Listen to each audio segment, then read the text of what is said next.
A todos que agora estão em sintonia com o nosso canal, boas-vindas, desejo um bom começo de sábado, seja um dia repleto de muita felicidade e de regozijo no Senhor. Irmãos, vamos acompanhar os eventos finais, a progressão dos acontecimentos. E realmente, eles estão de parabéns. Está feito. Eles conseguiram o que queriam. Irmãos, há algum tempo eu vos mostrei que republicanos, os grandes líderes, pastores políticos americanos, estavam buscando uma lei em Louisiana para que todas as escolas públicas e universidades públicas apresentassem ou exibissem os 10 mandamentos em cada sala. Eles estavam atrás deste projeto de lei e faltava o governador do estado para assinar. E agora, eles conseguiram. Irmãos, só para lembrar, Louisiana pode se tornar o primeiro estado a exibir ou a exigir a exibição dos 10 mandamentos nas salas de aula. Vejam aqui, irmãos, é a mesma coisa. E a propósito, a deputada estadual republicana disse que os 10 mandamentos estão enraizados na história jurídica e que seu projeto colocaria um código moral na sala de aula. Eles estão atrás de um código moral. E eles buscam nos 10 mandamentos a restauração dos valores morais nos Estados Unidos da América. Irmãos, histórico, inédito, exclusivo, que eu tenho certeza que em breve vai se espalhar pelos estados americanos todos. Vejam aqui, Louisiana ordena que todas as salas de aulas exibam os 10 mandamentos. Exibir os 10 mandamentos só? O que vai mudar? Escrevam aí nos comentários. Só exibir os 10 mandamentos vai mudar o quê? Este é um passo para impor os 10 mandamentos na sociedade americana. Porque impondo e fazendo com que todos vivam os 10 mandamentos na América, sim, e que vai trazer mudanças. Exibir só não vai trazer nenhuma mudança. Outra pergunta. Quais são os 10 mandamentos na visão protestante cristã americana, se eles dizem claramente que Jesus aboliu os 10 mandamentos na cruz? Então, quais são os 10 mandamentos que eles querem trazer agora como bússola moral? Irmãos, vejam aqui. Salas de aula da Louisiana agora são obrigadas, por lei, a exibir os 10 mandamentos. Vejam também. Louisiana exige que todas as salas de aula públicas exibam os 10 mandamentos. Só exibir. The Guardian. 10 mandamentos serão exibidos nas salas de aula das escolas públicas na Louisiana. Mas só exibir vai melhorar o quê? Irmãos, em breve virá uma lei que exija a guarda desses 10 mandamentos na América. Escutemos aqui. This bill mandates the display of the 10 Commandments in every classroom in public, elementary, secondary, and post-education schools in the state of Louisiana. Este projeto de lei prevê a exibição dos 10 mandamentos em todas as salas de aula do ensino fundamental público, secundário e universitário na Louisiana. Este é o governador da Louisiana. E parece estar muito feliz com esta nova lei. Parece estar muito feliz e empolgado. Irmãos, eu falei ontem para vocês que as companhias, as pessoas que andam com esses reis e governadores do mundo, vão fazer sobrar para o povo de Deus. Falei ontem isto para vocês, irmãos. Vejam quem está ao lado deste governador de Louisiana. Estão vendo essa moça, essa senhora ao lado direito do governador? Como é que ela se chama? Lauren Boebert. Lauren Boebert. Um velho ditado diz: diga-me com quem tu andas e eu direi quem tu és.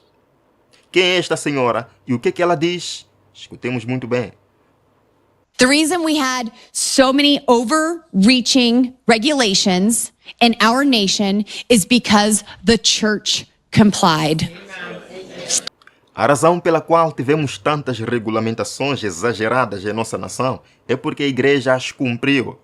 The church is supposed to direct the government. The government is not supposed to direct the church. A igreja deveria dirigir o governo não deveria dirigir a igreja. And I'm tired of this separation of church and state junk that's not in the Constitution. Estou cansada desse lixo de separação entre igreja e Estado. Isso não está na Constituição. Diga-me com quem tu andas e eu lhe direi quem tu és. Ao lado está uma grande promotora da união entre igreja e Estado, que diz que estou cansado do lixo de separação entre igreja e Estado e ainda diz que isto não está na Constituição. Ora, se nós visitarmos a Constituição americana, diz claramente que não há união entre igreja e Estado, que o Estado jamais imporá uma lei religiosa, favorecendo uma religião em detrimento da outra. E quando eles colocam sob lei os 10 mandamentos da visão cristã na América, o que isto seria senão uma fusão, uma união entre igreja e Estado? Lemos aqui, irmãos, o grande conflito, página 293. A doutrina de que Deus confiara à igreja o direito de reger a consciência e de definir e punir a heresia é um dos erros de quem? É um dos erros papais mais profundamente arraigados. O que está acontecendo agora na América é a formação da imagem da besta. Um dos erros papais é a igreja procurar dirigir o governo e reger a consciência, punir a heresia. É o que estamos vendo agora. Todas as salas de aula de escolas públicas na Louisiana foram obrigadas a exibir um cartaz com os 10 mandamentos. Os cristãos veem os 10 mandamentos como regras fundamentais de Deus sobre como viver. Isto é verdade? Isto realmente é verdade, irmãos? Pegue sua Bíblia e vá a uma igreja cristã, protestante por aí e fale sobre os 10 mandamentos. Senão dirão que isto já não serve, que isto foi abolido na cruz. Mas agora querem trazer de volta. Isto é muito curioso, irmãos. Vamos continuar. A nova lei descreve-os como fundamentais para a governação estatal e nacional. Louisiana, com a sua lei, diz que para a governação estatal, a governação nacional, os 10 mandamentos são necessários. Portanto, parece que isto, irmãos, vai se tornar nacional em breve. E olhando para o grande movimento nacionalista cristão que quer tomar a América, eu tenho certeza que isto vai acontecer em breve. Vejam, irmãos, mas os oponentes dizem que a lei quebra a separação entre igreja e Estado na América, claramente. Mas não é só Louisiana que está lutando por este projeto por enquanto. Mas uns 2 ou 3 estados estão perseguindo isso. Mas eles já nos disseram que se a nação impuser isto, veremos um renascimento moral. Queridos, vejam aqui, leis semelhantes foram propostas recentemente por outros estados liderados pelos republicanos. E volto a dizer que eu não sou político, nem favoreço partido nenhum. Mas o que está me chamando a atenção é que os republicanos, meus irmãos, são os que estão mais perto de tornar a América no cenário profético final. Sim? De impor leis cristãs, de impor os 10 mandamentos na América, de impor o domingo como o 3º mandamento na América, para salvaguardar a moral. São eles. Continuando. Vemos aí Texas, Oklahoma, temos Utah, mas o autor do projeto, que é o legislador estadual republicano, esse homem, falou da importância de devolver um código moral às salas de aula. Código moral. E neste contexto todo, irmãos, nós temos que nos lembrar que o descanso dominical, que para o mundo cristão faz parte dos 10 novos mandamentos de Deus, virá também para salvaguardar a moral. Eu já vos falei sobre Sylvia Allen, a senadora do Arizona em 2015. Abriu o jogo e disse: temos que obrigar todos os americanos a frequentar uma igreja de sua escolha no domingo, para ver se voltamos a ter um renascimento moral. Isto não é invenção. Isto foi documentado. Vejam aqui, CNN. Senadora diz, a senadora é tradução da Google. Senadora diz: frequência à igreja deveria ser obrigatória. Agora, irmãos, olhando para o cenário atual da América, eu não tenho dúvidas que isto pode acontecer em breve. Que eles obriguem a frequência à igreja ao domingo para salvaguardar a moral. Lemos, irmãos, esta mesma classe apresenta a alegação de que a corrupção que rapidamente se alastra é atribuível em grande parte à profanação do descanso dominical e que a imposição da observância do domingo melhoraria grandemente a moral da sociedade, que a obrigação da frequência à igreja, que a obrigação do descanso dominical melhorará grandemente a moral. E eles já começaram paulatinamente. Agora estão obrigando a exibição dos 10 mandamentos. Depois vão obrigar a guarda desses mandamentos. Está lá dentro, para o mundo cristão, o descanso dominical como um código moral. Percebe, irmãos, o que está acontecendo aqui? Na sua decisão, o Supremo Tribunal afirmou que a exigência de que os 10 mandamentos fossem afixados não tinha qualquer propósito legislativo secular e era claramente de natureza religiosa, observando que os mandamentos faziam referências à adoração de Deus. Não tem muito a ver com o secular. Não é uma legislação secular, muito mais uma legislação religiosa. E agora, não são apenas grupos cristãos protestantes, republicanos, que estão felizes com este primeiro passo. Roma, com certeza, também está, até porque eles compartilham da mesma visão. Lembram, irmãos? Lembram? Em julho do ano passado, quando esta publicação católica falou a solução de Deus para erradicar o tráfico humano, para erradicar a crise moral da América. Eles disseram, se a sociedade fosse restaurada à verdade e sabedoria dos 10 mandamentos. Ora, quando nós olhamos para a profecia, em Daniel capítulo 7, verso 25, diz que este poder, Roma, mudaria os tempos e a lei, mudaria a lei de Deus. E eles dizem que a sociedade tem que ser restaurada à verdade e sabedoria dos 10 mandamentos. Será que estão procurando levar o mundo de volta à verdade bíblica? Aqui não tem nada a ver com a verdade bíblica.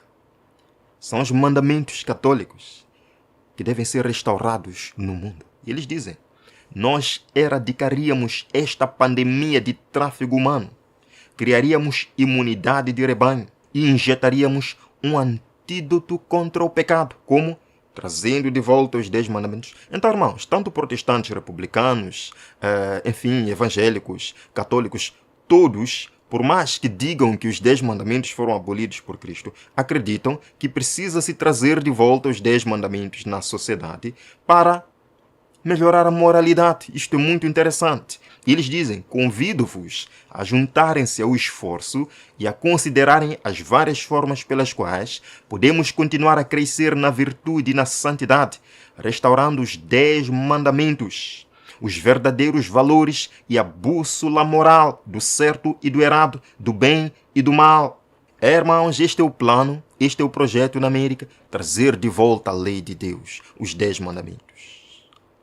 Agora, deixe-me vos dizer, irmãos, com toda a sinceridade, que os mandamentos de Deus nunca podem ser guardados por obrigação do governo. Os 10 mandamentos de Deus nunca serão realmente guardados pela imposição. Vemos aqui um texto. O homem que tenta observar os mandamentos de Deus apenas por sentir que é uma obrigação, porque é requerido que assim faça, jamais sentirá o prazer da obediência. Portanto, não obedece. Oh, caros líderes, pastores republicanos que estão felizes com esta decisão, será mesmo que, impondo os 10 mandamentos na sociedade, estão fazendo as pessoas cumprirem? Não. Porque o homem obedece de coração. Não é pela pressão, não é pela obrigação, não. Isto é ressuscitar o espírito do papado. Meus irmãos, vamos tratar agora de um tema bíblico. Nós vamos falar sobre o cristianismo fúnebre. Uau, como assim, irmão Onésimo? Cristianismo fúnebre. Quando ouvimos a palavra fúnebre, o que nos lembra? Funeral, cemitério, morte. É isso mesmo, irmãos. Em João, capítulo 3, verso número 3, Jesus falou umas palavras estranhas, num contexto estranho, com uma pessoa estranha. Vejam, João capítulo 3, verso 3. Em resposta, Jesus declarou: digo a verdade, ninguém pode ver o reino de Deus se não nascer de novo. Irmãos, eu quero começar com uma citação aqui, uma citação um pouco triste, mas verdadeira. Vejam só. O novo nascimento é uma experiência rara nos dias de hoje. É por isso que há tantas perplexidades nas igrejas. Muitos mesmo, dos que se dizem cristãos, não estão consagrados nem santificados. Foram batizados, mas foram enterrados vivos. O eu não morreu e por isso não ressuscitaram para a novidade de vida em Cristo. Que triste citação. E Jesus disse em João 3,16: quem não nascer de novo não pode entrar no reino dos céus. Jesus não disse: quem não for batizado não pode entrar no reino dos céus. Pelo menos neste verso, ele diz: quem não nascer de novo. E de acordo com a citação, parece que batismo não é necessariamente nascer de novo, porque ela diz que o novo nascimento é uma experiência rara nos dias de hoje. Eu pergunto, o batismo é raro na igreja adventista? O batismo é raro no mundo cristão? Quase todos os dias se batiza alguém. Portanto, não é do batismo que Ellen White está falando, mas do novo nascimento, que é uma experiência rara. Por quê? Porque muitos foram batizados, mas foram enterrados vivos. Eu acredito que ninguém já passou por essa experiência de ser enterrado vivo. Existe uma história que eu escutei na minha adolescência na igreja, na classe dos primários, juvenis, adolescentes, uma história realmente impactante. Um certo casal pobre não tinha condições de cuidar de sua criança menor. E eles foram ter com o rei da nação, pedindo: ó rei, ajuda-nos, nós somos pobres, vivemos em uma terra distante, não temos condições de cuidar de nossa criança. Fique com ela, nós o pedimos, cuide desta criança, ó rei, e nós viremos para levá-la daqui a alguns anos, quando ele se tornar maior. O rei, porque era muito bondoso e gentil, disse: sim, deixem a criança comigo, eu vou educá-la, tratá-la até que atinja a maturidade. Os pais voltaram. Passou-se muito tempo, a criança sabia que não era filho do rei, mas vivia como um filho do rei. A história nos diz, passado muitos anos, os pais daquele garoto vieram e disseram ao rei: muito obrigado, agora estamos em melhores condições de cuidar do nosso filho, nós viemos para o buscar. O rei disse: tudo bem, chamou o menino. Ó menino, aqui estão os teus pais, eles vêm para o buscar. O jovem olha para os pais de baixo para cima e de cima para baixo e diz: estes não são meus pais, eu nem sequer os conheço. Os pais choraram: você é nosso filho, nós o nascemos, não tivemos condições de o educar, mas agora viemos para o buscar. Ele disse: não vos conheço, eu tenho apenas um pai, que é o rei. Os pais não podiam fazer mais nada, meus irmãos, eles foram embora. Alguns anos depois, o rei perdeu a vida. Mas antes de perder a vida, ele deixou um testamento. E na leitura do testamento, no dia do seu funeral, leu-se, estava ali uma grande comitiva de funcionários do rei, enfim, os magistrados, todo mundo estava ali. E eles leram o testamento em frente de todos. Disseram: o rei tinha um último desejo. Ele disse que este desejo não deveria ser negado. E leram que o desejo do rei era ser sepultado com seu filho. O rei não tinha filho. Ele considerava aquele jovem o seu filho. O jovem ficou perplexo, meus irmãos. O jovem ficou perplexo. E ele diz: não, eu não sou o filho do rei. Os meus pais são aqueles que vieram naquele dia. E eu agora vou ter com eles. enquanto ele procurava sair da sala para ir ter com os pais que negou, os soldados pegaram ele e o enterraram vivo com um pai que ele escolheu. Irmãos, alguém realmente pode ser enterrado vivo? Mas infelizmente é o que acontece com muitos cristãos. Eles foram enterrados vivos. O eu não morreu. O eu ainda quer dominar. Por isso que eles não ressuscitaram para a novidade de vida em Cristo Jesus. E Jesus aqui nos dá o remédio para este grande problema. É Mateus capítulo 16, verso 25. Escutem muito bem, irmãos, o que é que o Salvador diz. Porque aquele que quiser salvar a sua vida, perdê-la-á. E quem perder a sua vida por amor de mim, achá-la-á. Uau, parece uma contradição, parece um paradoxo. Jesus está dizendo, quem quiser salvar sua vida, vai perdê-la. Mas quem perder sua vida por amor a Cristo, vai achá-la. O que Jesus está querendo dizer com isto? Que nós precisamos morrer. Se quisermos viver com Cristo, precisamos morrer. É por isso que Ellen White diz que muitos foram batizados, mas foram enterrados vivos. Não morreram. Mas a única maneira de alcançar vida em Jesus é morrer. Morrer para o eu. Em Romanos capítulo 6, verso 11, a palavra de Deus nos diz, da mesma forma, considerem-se mortos para o pecado, mas vivos para Deus em Cristo Jesus. Muitos cristãos não entendem isto. Ser cristão é considerar-se morto. Jesus diz, considerem-se mortos. Vivam como se fossem mortos. Vivam um cristianismo fúnebre, pois quem quiser salvar sua vida, perdê-la-á. Mas quem perder sua vida, quem se considerar morto, achará a vida.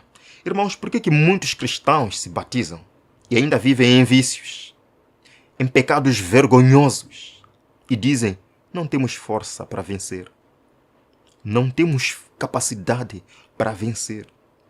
Afundam em um baixo nível espiritual, porque eles não entendem que ser cristão é ser cadáver. Ah, mas irmão Onésimo, como assim? Ser cristão é permanecer morto, considerar-se morto. O que é ser morto para o pecado? Vamos chegar lá. Eu quero vos levar agora, irmãos, para Mateus capítulo 12. Mateus capítulo 12, começando do verso número 43. Jesus aqui, não sei se é uma história, uma ilustração, ou é uma parábola, mas vamos dizer que é uma ilustração. No verso 43, Jesus diz, quando um espírito imundo sai de um homem, passa por lugares áridos procurando descanso. Quando um espírito imundo sai de um homem, um certo jovem decidiu se entregar sem reservas a Jesus. Antes ele vivia em vício aberto, em pecado declarado, em pecado aberto. Todo mundo sabia disso. Ele procurava esconder, mas todo mundo sabia disso. Chegou um momento da vida que ele disse, Jesus, chega desta vida. Eu me entrego sem reservas a você, Jesus Cristo. Ele dobrou o joelho, orou e chorou. E ele sentiu paz no coração. Quando o espírito imundo sai do homem, quando o demônio que atormenta a vida sai do homem em nome de Jesus, ele anda por lugares áridos. Parece que aquela noite de trevas se foi. Parece que aquele peso, aquela sensação de estar perdido vai-se embora. E o cristão ganha vida espiritual.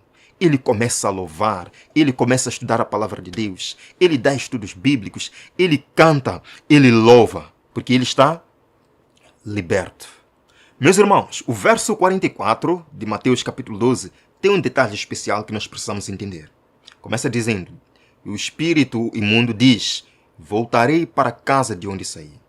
A casa representa o coração do crente. Quando o crente se entrega a Cristo, ele morre para o eu, certo?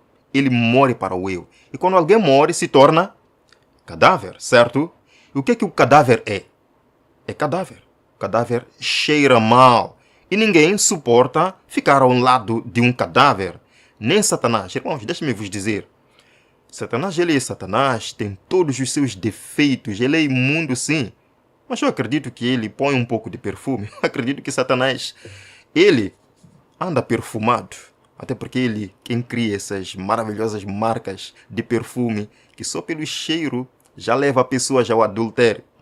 Mas irmãos, o coração, quando recebe Cristo e quando o cristão morre para o pecado, ele se torna cadáver. O espírito imundo sai da casa, sai do coração. E o jovem começa a viver uma experiência maravilhosa. A palavra de Deus é o seu alicerce. Jesus é o centro de sua vida. Jesus, enfim, está em todos os momentos de sua vida. Satanás fica lá na esquina da casa observando para aquela casa. Diz, não, eu não vou chegar lá, porque lá está cheirando o cadáver. Irmãos, o que é um cadáver? O cadáver não toma decisões pessoais. Já viram um cadáver dizer, não me enterrem aqui, coloquem-me daquele lado. O cadáver faz isso. Não, o cadáver obedece tudo aquilo que as pessoas que estão sepultando fazem. Sim? O cadáver não ouve. O cadáver não vê. O cadáver faz a vontade daquele que o sepulta. Satanás não pode fazer nada com um cadáver. Ele fica de longe. Porque aquele jovem, lá em sua casa, que é o coração, está cheirando mal, ele é um cadáver. Ele não toma decisões próprias. Ele não ouve. Por mais que Satanás envie para os ouvidos dele uma música sensual, não faz sentido, porque o cadáver não ouve. Por mais que Satanás envie uma imagem sensual, uma imagem, enfim, obscena, isto não faz nenhuma diferença, porque o cadáver não vê. Mas aí está o problema do ser humano, meus irmãos. Aí está o problema do homem. Quando começa a sentir que é cadáver, quando começa a sentir que, os pecados que eu cometia antes já não cometo mais. Agora estou me sentindo santo. Agora eu estou me sentindo poderoso.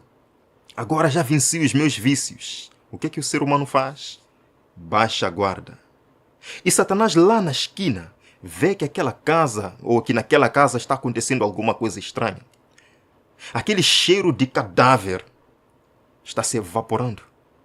Está começando a chegar para Satanás um belo perfume. A Bíblia nos diz, irmãos, no versículo 44, que o espírito imundo diz, voltarei para a casa de onde saí. Por que Satanás sai? Por que Satanás volta para a casa de onde saiu? Porque já não está cheirando cadáver. Porque o homem já toma decisões pessoais.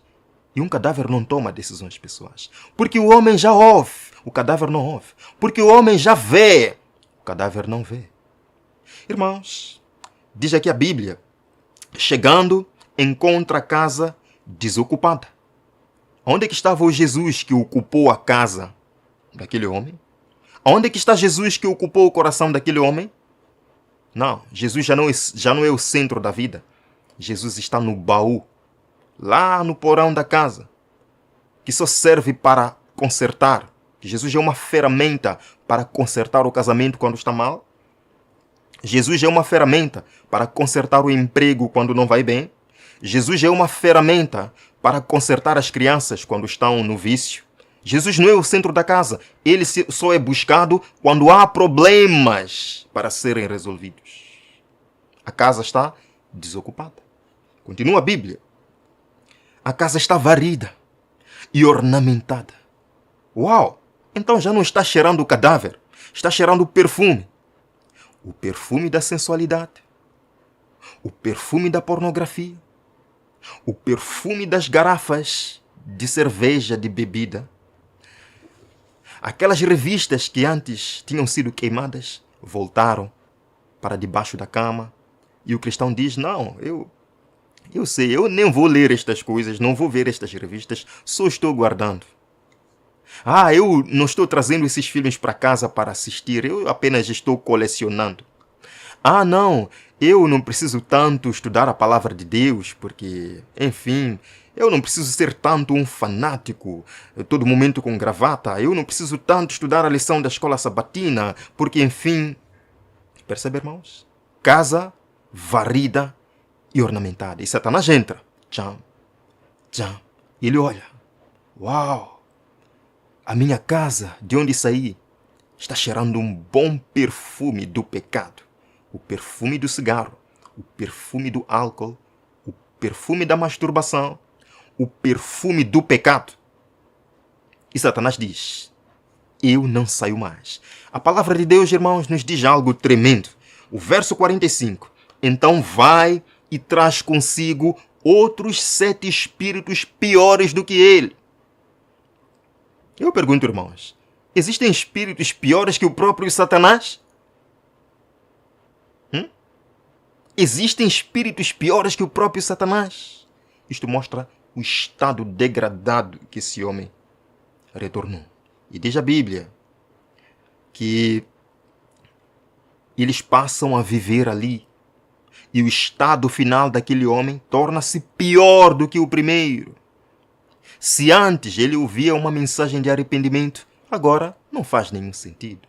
Se antes, ouvindo uma mensagem para voltar aos braços de Jesus, ele aceitava, levantava a mão em apelo, agora não faz nenhuma diferença. Não faz diferença alguma. Por quê? Porque os 7 espíritos imundos voltaram e o estado do homem tornou-se pior do que o primeiro. Irmãos, parece uma história engraçada que Jesus contou, mas é uma realidade. E Jesus nos deu um remédio para não voltarmos a este estado decaído, meus irmãos. Considerem-se mortos. Nascer de novo, meus irmãos, não é ser batizado. É permanecer morto para o pecado e vivo em Jesus Cristo, em novidade de vida. Romanos 6, verso 12. Portanto, não permitam que o pecado continue dominando o corpo mortal de vocês, fazendo que obedeçam às suas paixões. Isto só é possível vivendo um cristianismo fúnebre. Porque enquanto morrermos para nós mesmos, nós obedeceremos às ordens daquele que nos sepultou, que é Jesus Cristo. Nós não ouviremos por nós mesmos, porque o cadáver não ouve. Nós não falaremos por nós mesmos, porque o cadáver não fala. Nós não pensaremos por nós mesmos, porque o cadáver não pensa. As nossas decisões serão de Cristo operando em nós. Irmãos, Gálatas capítulo 2, verso 20. Já estou crucificado com Cristo.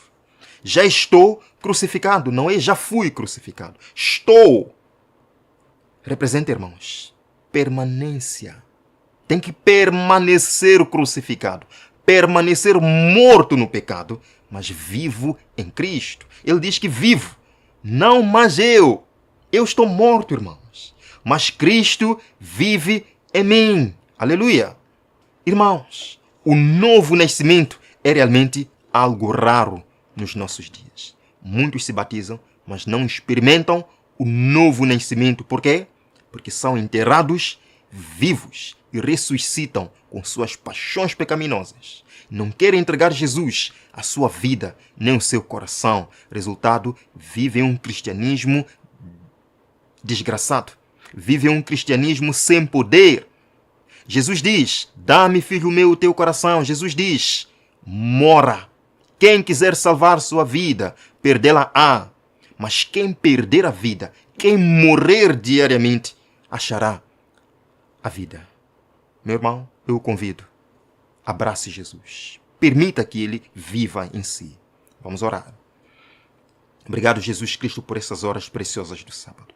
Obrigado porque nos convida a morrer diariamente e deixar que Jesus viva em nós. Enquanto permitirmos que o Senhor viva em nós, não seremos nós, mas o Senhor a tomar as atitudes por nós. E alcançaremos então a vida eterna. Nos santifique, ó Pai. Nos prepare para o seu encontro. Em nome de Jesus. Amém.